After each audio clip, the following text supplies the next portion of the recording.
দেখুন না, আমরা প্রত্যেকে কিন্তু গোপাল ভাঁড়ের নাম শুনেছি, কিন্তু এটা সাধারণত জানি না। কি জানি না বলো তো বন্ধু, যে গোপাল ভাঁড় কোন রাজসভা অলংকৃত করেন? এই যে গোপাল ভাঁড় কোন রাজসভা অলংকৃত করেন মানে কি, অর্থাৎ গোপাল ভাঁড়ের মতন একজন বিখ্যাত হাস্যরসিক তিনি কোন রাজসভার কিন্তু উপস্থিত ছিলেন বা কোন রাজসভায় কিন্তু মানুষদের হাসাতেন, সেটা কি বলতো বন্ধু?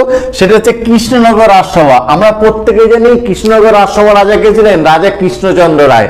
সেই রাজা কৃষ্ণচন্দ্র রায়ের ভাবো তাহলে কতটা, কেন তাকে রাজা কৃষ্ণচন্দ্র বিক্রমাদিত্য কেন বলা হয় বাংলার?